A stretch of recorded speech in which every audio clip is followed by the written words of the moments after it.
But at the same time Vallabhaneni Vamsi bail మీద release అవ్వగానే జగన్మోహన్ రెడ్డి గారికి లేఖ రాశారట. ఆ లేఖలో ఏముందనే దాని మీద ఇప్పుడు పెద్దగా మల్లగుల్లలు పడుతున్నారు వైసీపీలో సీనియర్ నాయకత్వ శ్రేణి అంతా కూడా. ఇది అటుంచితే మహానాడు అట్టహాసంగా ముగిసింది.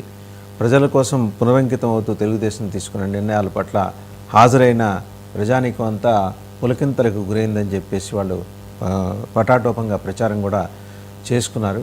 ఓవరాల్గా మహానాడు రెజల్యూషన్స్ ఏంటి, అలాగే వల్లభనేని వంశీకి బెయిల్ వచ్చింది కాబట్టి ఇప్పుడు ఒకళ్ళు అవుట్ గోయింగ్ కాబట్టి ఇన్కమింగ్ దిశగా ఇంకెవరున్నారు, నెక్స్ట్ రోజా ఉన్నారా లేకపోతే కొడాలి నానినా, ఎవరిని అరెస్ట్ చేయబోతున్నారు, వీటన్నిటి మీద సమగ్రంగా చర్చించడానికి మనతో ఉన్నారు. బిగ్ డిబేట్లో పార్టిసిపేట్ చేస్తున్నారు జగడం సత్యనారాయణ గారు, టీడీపీ అధికార ప్రతినిధి. నమస్కారం జగడం సత్యనారాయణ గారు.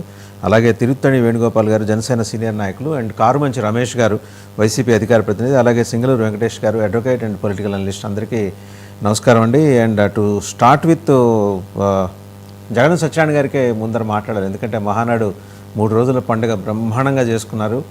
మరి ఎలాంటి డెలిబరేషన్స్ తోటి వచ్చిందంటే ప్రత్యర్థి పార్టీలని మట్టి గర్భించడం ఒక్కటేనా, లేకపోతే ప్రజల గురించి పట్టించుకునే కార్యక్రమాలు కూడా ఏమన్నా ఉన్నాయా?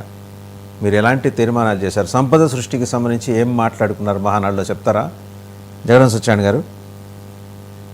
నమస్కారం సార్. 99 ప్రేక్షకులకి, అదేవిధంగా డిబేట్లో పాల్గొన్నటువంటి సాటి పెద్దలందరికీ కూడా శుభోదయం సార్.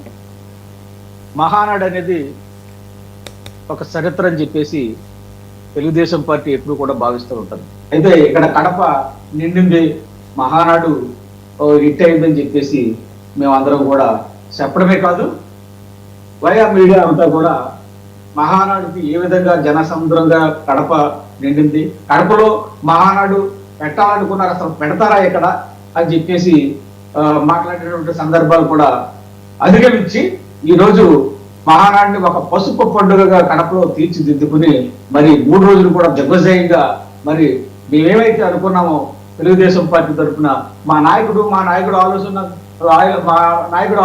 తాలూకా ఏ విధమైనటువంటి విధానాలు ఉంటాయని చెప్పేసి మా లోకేష్ బాబు గారు కూడా చెప్పడం జరిగింది. ప్రతిదీ కూడా ఎందుచేతనంటే మహానాడిని కడపలో నిర్వహించడం అంటే ఈరోజు అందరూ కూడా సందిగ్ధంలో పడినటువంటి పరిస్థితి.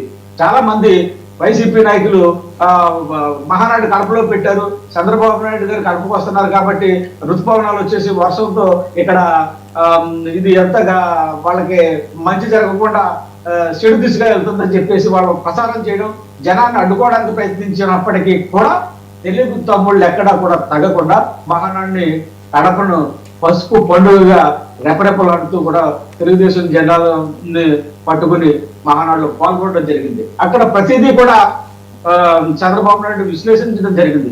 ఏ విధంగా విడిపోయినటువంటి ఆంధ్రప్రదేశ్ కి ఏ విధంగా మనం న్యాయం చేసుకోవాలి, సంపద సృష్టి ద్వారా మనం ఏ విధంగా సంపద సృష్టి తీసుకుని అమరావతి గాని సత్యనారాయణ గారు పనులు గాని సంక్షేమ కార్యక్రమాలు గాని ఏ విధంగా ముందుకు తీసుకెళ్లాలని సత్యనారాయణ గారు అధ్యక్షులు గాని మహానాడులో పాల్గొన్నటువంటి నాయకులు కానీ మా యువనేత మరి లోకేష్ బాబు గారు కానీ స్పష్టంగా స్పష్టం జరిగింది. కానీ వాళ్ళు ఎంతసేపు కూడా సత్యనారాయణ గారు ఒక్క నిమిషం అండి, సత్యనారాయణ గారు ఒక్క నిమిషం, సంపద సృష్టి గురించి ఏమన్నా మాట్లాడుకున్నారు? అదొక్కటి చెప్పండి, ఎందుకంటే పీపుల్ ఆర్ ఈగర్లీ వెయిటింగ్. ఎలాంటి సంపద మీరు సృష్టించబోతున్నారు, ఎక్కడి నుంచి సృష్టించబోతున్నారు, అండ్ మ్యాజిక్ వ్యాండ్ ఏముంది మీ దగ్గర, దాని నుంచి మీకు అందుతున్న సంకేతాలు అంటే క్లుప్తంగా చెప్తే మిగిలిన వాళ్ళ దగ్గరికి వెళ్ళి మళ్ళీ మీ దగ్గరకు వస్తా.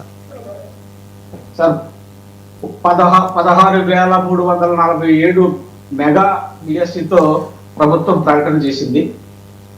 రాబోయే ముందు ప్రతి ఏరియాలో కూడా విజయవాడలో ఏ విధంగా అమరావతి రాజధాని కేంద్రంగా పెట్టింది, ఏ విధంగా మనం నిధులు సేకరించుకుని అక్కడ సంపద సృష్టించుకోవాలి, రాయలసీమలో ఏ విధంగా కడప ఉక్కుని ప్రారంభించి రమాని 30,000 మందికి అక్కడ ఉద్యోగాలు ఏ విధంగా అక్కడ కల్పించాలి, ఇతర సంస్థలు తీసుకుని రాయలసీమని నీటిని కూడా అక్కడికి మళ్లించి ఖచ్చితంగా అక్కడ మరి నీటి ఆధారితమైనటువంటి పరిశ్రమలు ఏ విధంగా అక్కడ అభివృద్ధి చెందాలి, వైజాగ్ లో ఏ విధమైనటువంటి ఉత్తరాంధ్రప్రదేశ్ అంతా కూడా ఎయిర్పోర్ట్ మరి ఏ విధంగా భోగాపురం ఎయిర్పోర్ట్ డెవలప్ చేసుకుని ఇంటర్నేషనల్ ఎయిర్పోర్ట్ డెవలప్ చేసుకుని ఆ ప్రాంతాన్ని ఏ విధంగా ఇలాగా ఒక్కో జిల్లాకి ఒక్కో ఎయిర్పోర్ట్ గా ప్రతిపాదించుకుంటూ ఒక్కో పరిశ్రమను ఒక్కో ఏరియాకి రాజమండ్రి ఉందంటే యూనివర్సిటీని తీసుకొచ్చి పెట్టారు. ఆ విధంగా తెలుగు యూనివర్సిటీని తీసుకొచ్చి రాజమండ్రిలో పెట్టారు. ఎక్కడా కూడా ఈ 9 నెలల్లో కూడా ఈ సంవత్సరం పాటు కూడా ఎక్కడా కూడా అలుపేరుగా శ్రమ మా నాయకులు చేశారు సార్.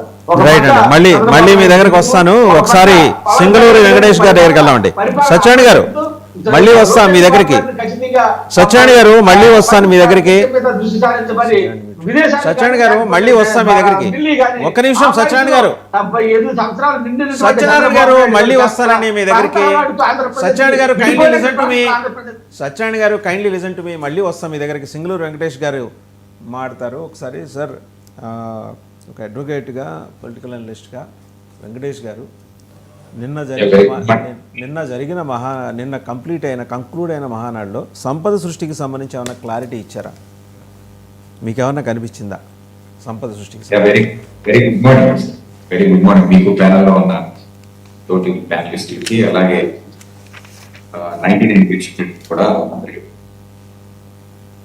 చాలా అట్టహాసంగా తన యొక్క ప్రైవేట్ కార్యక్రమమైనటువంటి మహానాడు పార్టీ కార్యక్రమాన్ని చాలా ఘనంగా నిర్వహించుకుంది. కాబట్టి దీనిలో సంపద సృష్టికి సంబంధించినటువంటి క్లియర్ కట్ మెసేజ్ కూడా ప్రజలకు ఇచ్చినటువంటి సందర్భం అయితే కనిపించినటువంటి వాస్తవం కాదు. నిజంగా అలాంటి ఉద్దేశం కూడా